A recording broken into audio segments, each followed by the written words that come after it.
नमस्कार दोस्तों, स्वागत है आपका हमारे एजुकेशनल चैनल पर। आज हम कक्षा 12 भूगोल के एक बहुत ही महत्वपूर्ण अध्याय की शुरुआत करने जा रहे हैं, जिसका नाम है प्राथमिक गतिविधियाँ। आप सोचिए, हमारे आसपास जो भी चीज़ें हमें दिखाई देती हैं, वो आती कहाँ से हैं? हम खाना खाते हैं, वो भाई वो आता कहाँ पे है और कहाँ से आता है कि नहीं? जैसे चावल, गेहूँ, सब्जियाँ, दूध पीते हैं, लकड़ी का इस्तेमाल करते हैं, लोहे और कोयले से बनी चीज़ों का इस्तेमाल करते हैं, है कि नहीं? तो आखिर ये सभी जो संसाधन हमें मिलते हैं, ये सभी संसाधन हमें मिलते कहाँ से हैं? तो यहीं से शुरू होती है जो आज हमारी कहानी है, प्राथमिक गतिविधियों को। तो जल्दी चलिए बिना समय खराब किए शुरू करते हैं, ठीक है?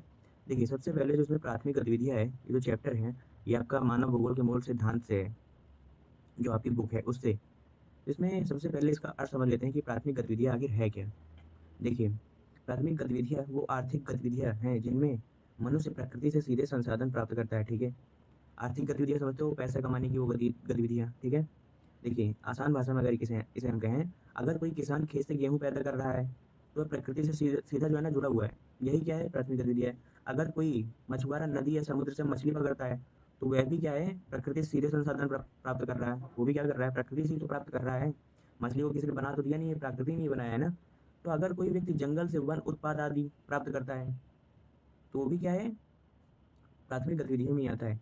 इसलिए एक लाइन भाई याद रख लो, प्रकृति से सीधे संसाधन जो प्राप्त होते हैं ना, वही क्या है? प्राथमिक गतिविधि है। इसके प्रमुख उदाहरणों की अगर हम बात करें, तो देखिए, इसमें आपका आता है, इसमें आपका शिकार, संग्रहण, पशुपालन, कृषि, मत्स्यन, वानिकी, खनन, ये सब जो है ना प्राकृतिक गतिविधियों के संसाधन है, ठीक है? आसान भाषा में भाई कह दो कि प्रकृति से जो हमें सीधे प्राप्त हो रहा है, वही क्या है? प्राथमिक गतिविधि है। उदाहरण के लिए, किसान भूमि से फसल प्राप्त करता है, मछुआरा जल से मछली प्राप्त करता है, जो मैंने अभी आपको बताया था। अब जो आपका दूसरा पॉइंट है, वो है, अब देखिए भाई, दूसरा जो पॉइंट है आपका, वो है प्राथमिक गतिविधियों की प्रमुख विशेषताएं। अगर पेपर में क्वेश्चन आ गया कि भाई प्राथमिक गतिविधियों की जो है ना विशेषताएं बताओ, तो आपको ये पॉइंट बताने हैं कि प्राकृतिक संसाधनों पर निर्भरता अधिक रहती है, ठीक है? ये आपको पॉइंट है एक। प्राकृतिक परिस्थितियां इनके स्थान और स्वरूप को प्रभावित करती हैं। इसमें भूमि, जल, वन, खनिज जैसे संसाधनों का उपयोग होता है। कृषि और पशुपालन जैसी गतिविधियां ग्रामीण क्षेत्रों में विशेष महत्व रखती हैं। तकनीक के विकास से प्राथमिक गतिविधियों के तरीकों में परिवर्तन आया है कि नहीं? देखिए, जैसे कि मान लीजिए, पहले हल से जुताई होती थी खेतों की, लेकिन अब तकनीक के विकसित होने से अब ट्रैक्टर से होती है। तो इसलिए जो प्राथमिक गतिविधियों के तरीकों में जो परिवर्तन आया है, वो तो हुआ है ना, ठीक है? अब अगला पॉइंट जो है आपका, वो है शिकार एवं संग्रहण। शिकार और संग्रहण मानव की सबसे पुरानी आर्थिक गतिविधियों में से एक है, ठीक है? वह है, देखिए, इसमें शिकार जो होता है, देखिए, आज हमारे आसपास क्या है? दुकानें हैं, ऑनलाइन सामान है, लेकिन पुराने समय में जो है ना ऐसा कुछ नहीं था। प्रारंभिक जो मानव था ना, वो अपने जीवन की ज़रूरतों को पूरा करने के लिए प्रकृति पर बहुत अधिक निर्भर था। वह जंगलों में जाता था, ठीक है? वो क्या करता था? जंगल में जाता था, वहाँ से फल, जड़ें, कंद, बीज, शहद आदि इकट्ठा करता था और इसी को क्या करता था? वो खाता था, ठीक है? और ये जो इकट्ठा करने का प्रोसेस है ना, इसी को यहाँ पे संग्रहण कहते हैं। यानी जो प्रारंभिक समाज में जो मानव था, फल, कंद-मूल, सब्जी आदि अपने खाने के लिए जो भी इकट्ठा करता था, उसी को क्या कहते हैं? संग्रहण कहते हैं। और जब वह जंगली जानवर को पकड़कर भोजन प्राप्त करता था, तो उसे शिकार कहते हैं, ठीक है? समझ में आया कि संग्रहण और शिकार क्या है? अगला पॉइंट क्या है अपना, कि इन गतिविधियों में आधुनिक तकनीक की भूमिका जो थी ना, वो बहुत ज़्यादा कम थी। ये जो है ना प्राकृतिक संसाधनों में जो है ना ज़्यादातर निर्भर रहते थे। इसमें देखो, संग्रहण में मनुष्य प्राकृतिक रूप से उपलब्ध वस्तुओं को एकत्र करता था, ठीक है? जैसे फल, कंद, मूल, जड़ी-बूटी, ये सब मैंने अभी बताया आपको। शिकार एवं संग्रहण की विशेषताएँ, प्रकृति पर अत्यधिक निर्भरता, ठीक है? इनकी होती थी, जो कि अभी मैंने बताया। पारंपरिक तकनीकों का प्रयोग करते थे, ठीक है? स्थानीय संसाधनों का उपयोग करते थे। अब देखिए, जैसे कि पारंपरिक तकनीक क्या है, उस टाइम में भाई गोली बंदूक तो थी नहीं, तीर कमान भाले बना के, पत्थर के हथियार ऐसे करके बना के वो लोग जो है ना पारंपरिक जो तकनीकें थी उनका उपयोग करके शिकार करते थे और ऐसे ही संसाधन अपने प्राप्त करते थे। स्थानीय संसाधनों का उपयोग करते थे, क्योंकि वहाँ पे जैसे जो जो होगा वही तो लेंगे। उत्पादन की मात्रा जो थी ना, वो सामान्यतः सीमित थी। ये लोग क्या करते थे कि जितना इनको जरूरत होती थी ना, उतना ही सिर्फ लेते थे, ये नहीं कि हाँ भाई इकट्ठा कर लो। आज कई क्षेत्रों में शिकार पर वन्य जीव संरक्षण कानूनों के कारण प्रतिबंध है। आज जो है ना, क्या है कि कोई भी जो है ना शिकार नहीं कर सकता है, क्योंकि जो वन्य जीव संरक्षण कानून होता है, उसके तहत जो है ना प्रतिबंध कर दिया गया इसको। अब अगला पॉइंट जो है, हम उसमें आते हैं। अगला पॉइंट है अपना पशुपालन। पशुपालन का जो अर्थ है, इसे हम देखिए सबसे पहले जानते हैं। पशुपालन का जो अर्थ है, इसका मतलब क्या है? देखो, सबसे पहले क्या है, मानव ने धीरे धीरे पशुओं को पालना शुरू कर दिया। उसकी आर्थिक गतिविधियों में एक बड़ा बदलाव आया। पहले लोग किसानी खेती करते थे, ठीक है? शिकार करते थे। पहले किसानी खेती क्या करते थे, पहले शिकार करते थे और संग्रहण करते थे। यानी जो चीज़ जो है ना होती थी उनके पास, उसी को वो संग्रहण कर लेते थे और शिकार कर लेते थे भोजन के लिए। लेकिन उसके बाद क्या किया लोगों ने कि पशुओं को पालना कर दिया शुरू शुरू और पशुओं से प्राप्त जो प्रमुख उत्पाद थे जैसे दूध, मांस, ऊन, चमड़ा आदि, ये अन्य पशु उत्पाद पशुपालन इसका प्रयोग करते थे वो अपने काम के लिए, ठीक है? लेकिन पशुपालन जो है ना हर जगह एक जैसा नहीं होता था, इसके अलग-अलग रूप होते हैं, ठीक है? देखिए, इसमें जो पशुपालन के रूप की बात की गई है, वो है सबसे पहला खानाबदोश, फिर दूसरा है वाणिज्यिक। देखिए, खानाबदोश पशुपालन क्या होता है, इसे हम उदाहरण के साथ समझते हैं। मान लीजिए एक पशुपालक के पास बहुत सारी भेड़ें हैं, अब वो एक ही जगह पर बैठकर हमेशा उन पशुओं को तो पाल नहीं सकता है। क्यों? क्योंकि भाई समय समय कुछ समय बाद जो है ना वहाँ का चारा खत्म हो जाता है। पानी की समस्या भी हो सकती है। इसलिए वो क्या करेगा अपने पशुओं को लेके जो है ना, एक स्थान से दूसरे स्थान घूमता रहता है। उनका स्थान परिवर्तन जो है ना वो होता रहता है। अभी मैंने आपको बताया ये पॉइंट से, ठीक है? जैसे क्या है पानी, चारा, मौसम, चरागाह इनके अनुसार जो है ना वो लोग एक स्थान से दूसरे स्थान पे जाते रहते हैं। और ये लोग जो है ना क्या-क्या पालते हैं, जो खानाबदोश पशुपालन करते हैं, ऊँट पाल लेंगे, भेड़ पाल लेंगे, बकरी पाल लेंगे, घोड़े पाल लेंगे, याक, रेनडियर, मवेशी आदि ये सब पाल लेंगे। और ये जो है ना गतिविधियाँ जो हैं कहाँ पर दिखती हैं ज़्यादातर? ये मरुस्थलीय क्षेत्रों में, शुष्क क्षेत्रों में, पर्वतीय क्षेत्रों में, ठंडे क्षेत्रों में पाई जाती हैं, ठीक है? वैसे हमारे यहाँ भी पाई जाती हैं। ये गतिविधि जो है ना समझ में आ गया आपको? अब अगला पॉइंट जो है स्थानांतरित पशुपालन क्या है? इसके अर्थ के अनुसार हम समझते हैं देखिए। स्थानांतरित इसमें क्या होता है इसे ध्यान से समझिए, परीक्षा में पूछा जा सकता है। जब पशुपालक मौसम के अनुसार एक चरागाह से दूसरे चरागाह जाता है, ठीक है? तो इसे ही हम क्या कहते हैं? स्थानांतरणीय पशुपालन यानी ट्रांसह्यूमेंस, ठीक है? याद रखें भाई, उदाहरण के साथ मैं अभी बताता हूँ आपको। देखिए गर्मियों में क्या होता है कि पर्वतीय क्षेत्रों में ऊँचे भागों में अच्छे चारागाह मिल जाते हैं, ठीक है? इसलिए पशुपालक जो होता है ना, वो ऊपर की ओर चला जाता है और सर्दियों में वो अपेक्षाकृत गर्म क्षेत्रों की ओर लौट सकते हैं, ठीक है?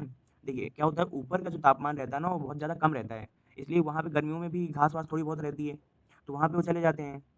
और गर्मी के कारण भी क्योंकि नीचे गर्मी बहुत ज़्यादा है, लेकिन जब ऊपर ठंड बहुत ज़्यादा होने लगती है, तो नीचे आ जाते हैं। तो इन्हीं क्या बोलते हैं स्थानांतरणीय पशुपालन, ठीक है?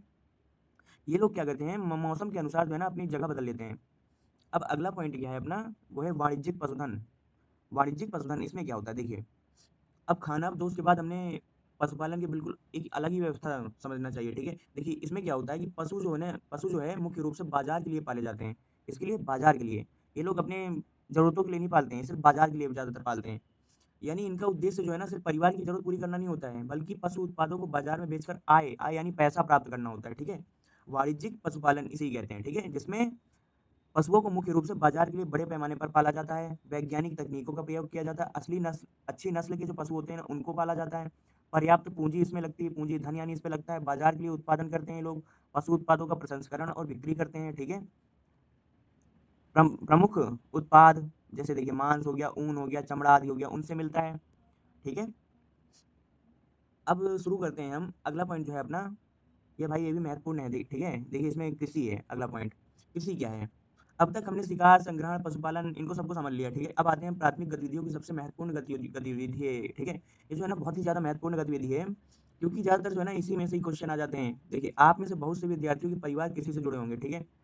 लेकिन क्या आपने कभी सोचा कि किसी क्षेत्र में कौन-सी फसल उगेगी, किसान कहाँ खेती करेगा? किसी जगह गेहूँ और दूसरी जगह चावल ज़्यादा क्यों उगता है भाई लोग, है कि नहीं? इसमें जो है ना कई कारण होते हैं देखिए, सबसे पहले जो है ना किसी को देखिए इसमें ये क्या था, कृषि प्राथमिक गतिविधियों का सबसे महत्वपूर्ण रूप है। इसमें फसलें जो हैं, सब्जियाँ हैं, अन्य कृषि उत्पाद हैं। अब हम अगला पॉइंट देखिए क्या है कि जैसे मैं अभी बोल रहा हूँ कि क्या उगेगा, क्या नहीं उगेगा, तो इसको जो है ना प्रभावित करने वाले कुछ कारक होते हैं, ठीक है? सबसे पहला जो कारक है वो प्राकृतिक कारक है, ठीक है? इसमें क्या है, जलवायु, तापमान, वर्षा, मिट्टी, स्थलाकृति और जल की उपलब्धता, ये सब आता है, ठीक है? और उदाहरण के लिए देखिए जिस फसल को ज़्यादा पानी चाहिए, उसे ऐसे क्षेत्र में उगाना आसान होगा जहाँ पर्याप्त पानी हो। अब मान लीजिए धान को बहुत ज़्यादा पानी चाहिए होता है, तो धान को कहाँ उगाओगे? जहाँ बहुत ज़्यादा पानी हो। और स्थलाकृति भी इन फसलों को प्रभावित करती है। अब धान को पानी चाहिए होता है, तो भाई उसे पहाड़ में तो उगा नहीं दोगे क्योंकि वो पानी रुकेगा ही नहीं, है कि नहीं? इसके बाद जो है ना अगला पॉइंट क्या है, वो है मानवीय कारक। पहले तो प्राकृतिक कारक हो गया, अब दूसरा मानवीय कारक। जैसे देखिए श्रम हो गया और पूँजी है, तकनीक है, बाज़ार है, परिवहन है और सरकारी नीतियाँ। इसलिए जो है ना कृषि केवल मिट्टी और बारिश पर देखिए निर्भर नहीं करती है भाई। आज के समय में तकनीक और बाज़ार पर ही बहुत महत्वपूर्ण भूमिका निभाता है कृषि के लिए। अब मान लीजिए किसी के पास पूँजी नहीं है, तो कृषि कैसे करेगा? तकनीक नहीं है। अब भाई बड़ी मात्रा में उसे कृषि करनी है, अब उसके पास हल है, ट्रैक्टर से खेती की जुताई नहीं कर रहा है, तो कैसे करेगा? बाज़ार उसे नहीं मिल रहा है, वो अपना पैदावार तो कर लेता है लेकिन उसे बेच नहीं पा रहा है, परिवहन की सुविधा नहीं मिल रही है। लेकिन अगर ये सब परिवहन की सुविधा और ये सब मिल रहा है उसे तो अच्छी कृषि कर सकता है कि नहीं? हाँ, अब अगला पॉइंट क्या है? निर्वाह कृषि। अब देखिए कि कृषि के जो महत्वपूर्ण प्रकार पर आते हैं, तो सबसे पहला जो महत्वपूर्ण प्रकार है ना कृषि का, वो है निर्वाह कृषि। निर्वाह कृषि में क्या होता है? अपनी आवश्यकता पूरी करना, यही क्या है निर्वाह कृषि है।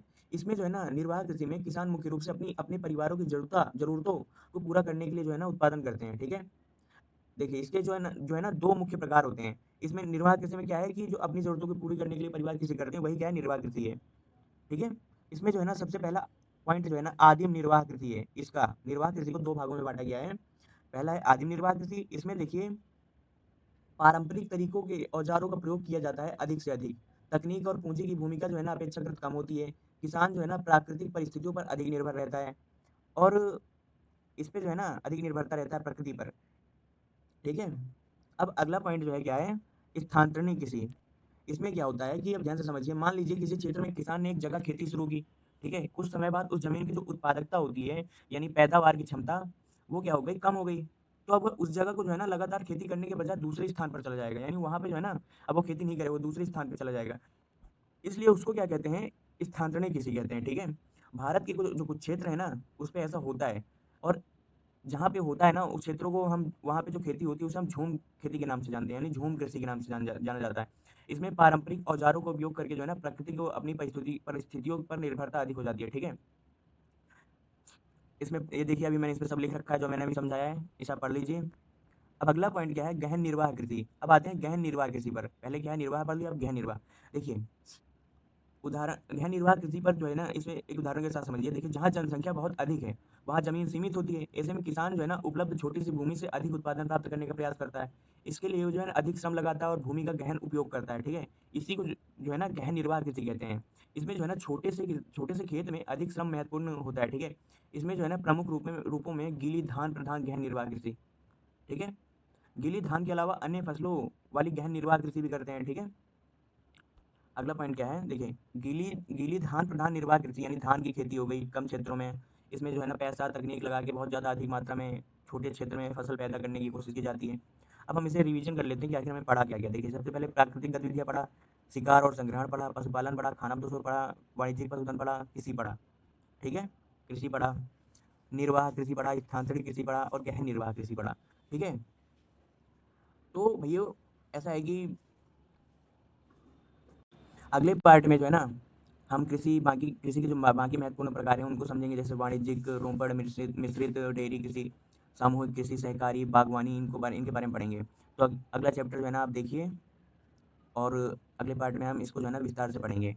Thank you. और अगर आपको बढ़िया लगी वीडियो तो आप इसे सब्सक्राइब कीजिए और ऐसी वीडियो देखने के लिए हमारे चैनल को लाइक शेयर कीजिए।